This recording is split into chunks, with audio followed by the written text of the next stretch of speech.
ह्या युट्यूब चॅनलवर मी माझ्या सगळ्या मैत्रिणींचं स्वागत करते। आज ना मी पाणीपुरीची रेसिपी दाखवणार आहे। पाणीपुरीची म्हणजे पाणीपुरीसाठी जी पुरी वापरली जाते ती घरी कशी करायची, कारण बाहेरून बाजारातून आणून आपण प्रत्येक वेळी खात असतो तळून वगैरे, पण त्याबद्दल बरेचसे गैरसमज आहेत। त्यामुळे लोकांना खाताना थोडीशी भीती वाटते, वयोवृद्ध लोकांना आणि लहान मुलांना द्यायला सुद्धा नको वाटते।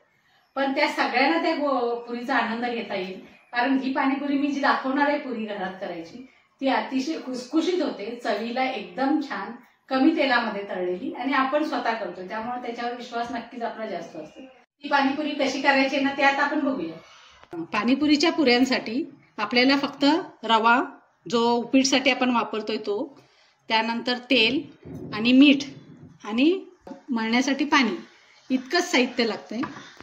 पाव किलो रवा घेतलाय मी, त्यानंतर त्याच्यात मीठ घालायचं आपल्याला चवीप्रमाणे।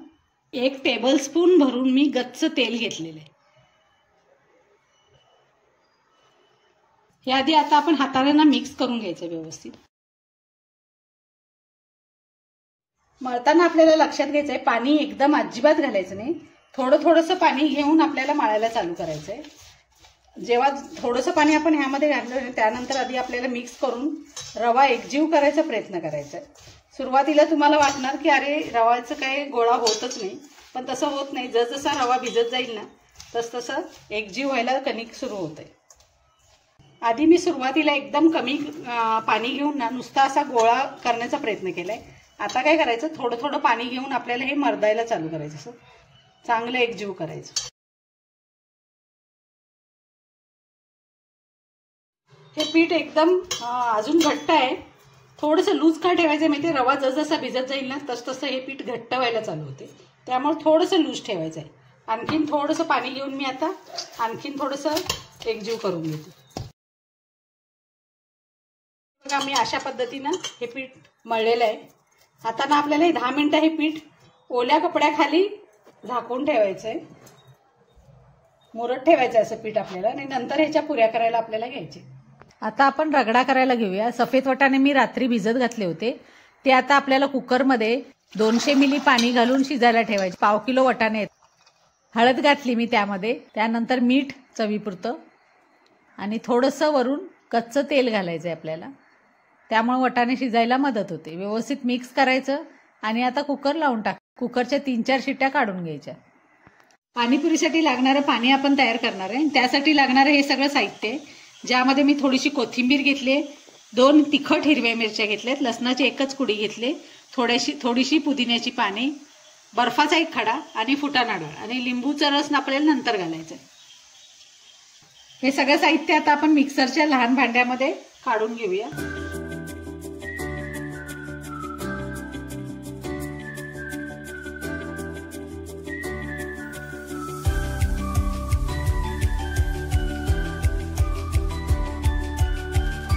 आता आपण हे मिक्सरला फिरवून घेऊया। हे मिक्सरला आपलं वाटण तयार करून झालेलं आहे, त्यामध्ये आता आपल्याला हे पातळ करायचं आहे पाणी घालून। आता ना यामध्ये आपल्याला बाजारातून मिळणारी खट्टी मिठी इमली की चटणी जी असते की नाही, त्याचं मी 1 ग्लास घेतलेली आहे चटणी, ती यामध्ये घालायची।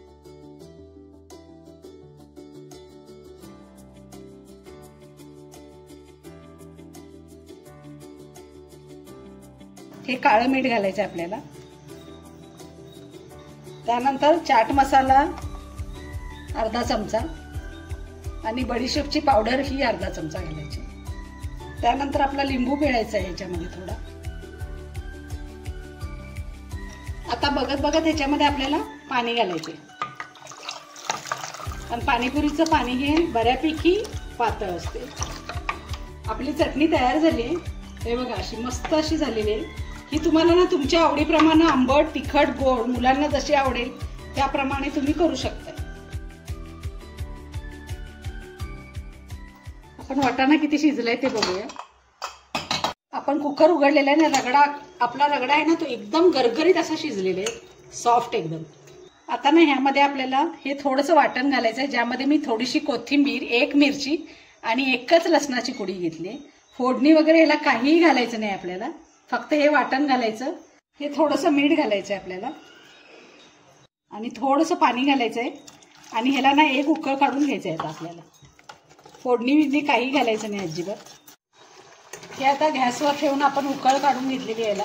हे बंद करूया आता. झालेलं आहे हे 10-15 मिनिटं झालेली आहेत आपल्याला हे कणिक भिजून. आणि हे अशा पद्धतीनं आता हे पीठ झालेलं आहे. आता एकदा ना हाताने पुन्हा एकदा आपण एकसारखं करून घेऊया हे पीठ. तेल लावून आपण एकसारखं करून घ्यायचं. आणि जर आपल्याला खूप घट्ट वाटलं ना पीठ तर थोडंसं पाणी लावून सुद्धा मळायला काय हरकत नाही. बघा मी पाण्याचा हात लावून अगदी भरपूर असं मळून घेतलेलं आहे. आणि आता हे पीठ असं सॉफ्ट झालेलं आहे. आता ह्यातला एक छोटासा गोळा घेऊन आपण पुऱ्या लाटूया. गोळ्याला आपण गव्हाचं पीठ लावून घेऊया व्यवस्थित. आणि त्यानंतर आपल्याला एक मोठं चपाती लाटतात की नाही त्याप्रमाणे मोठ्याच्या मोठं लाटी लाटून घ्यायची. आणि पातळ लाटायची आपल्याला. सुरुवातीला लाटताना ना आपल्याला कठीण वाटते पण जसं आपण लाटत जाऊ ना तसं ते छान पातळ होते. बघा ही अशी एकदम पातळ असं मी चपाती लाटून घेतली याची. तुमच्या लक्षात येईल किती पातळ लाटली ती. आता ना ह्याला आपण ह्याच्या पुऱ्या करायच्यात गोल गोल गोल अशा. एखाद्या बाटलीचं झाकण किंवा एखादी वाटी काट असलेली अशी घ्या आणि त्याने ना असं व्यवस्थित असे कच पाडायचे आणि अशा आपल्या पुऱ्या तयार करायच्यात आपल्याला. ह्या ही खरं तर मीडियम आणि परफेक्ट साईज आहे पाणीपुरीसाठी. पण लहान मुलांसाठी जर तुम्हाला ह्याच्यापेक्षाही लहान करायच्या असल्या पुऱ्या तर छोटीशी वाटी घेऊन करू शकता.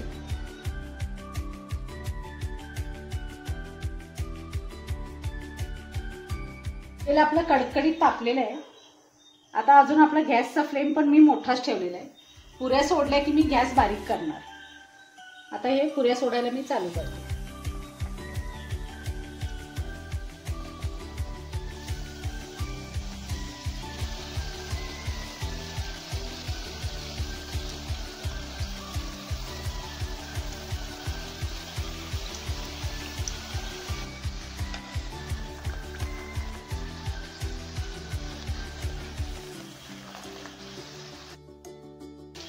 साधारण अशा रंगावर गेले की आता आपल्याला ह्या पुऱ्या काढून घ्यायच्या. हे बघा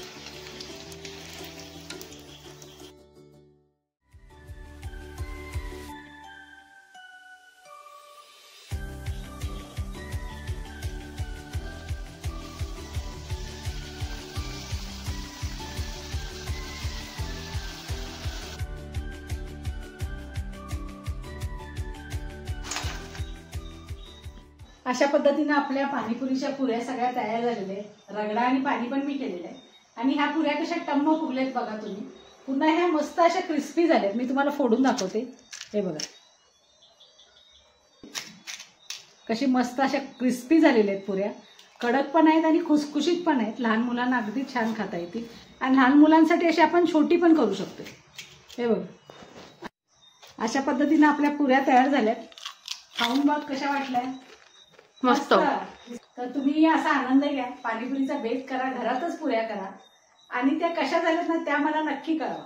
thank you. A few moments later. आपल्या कॉलनीतले 2 छोटे बालमित्र आलेले आहेत आपले. आणि ते आता आपल्याला ह्या पाणीपुरीची टेस्ट सांगणार आहेत. त्याच्या अगोदर ना ही आपण जी होममेड पाणीपुरी केलेली आहे ना ती दोघं खाऊन दाखवतील की किती क्रिस्पी झाली. हे घे नुसती पुरी खाऊन दाखवा कशी क्रिस्पी झाली. कशी झाली. मस्त.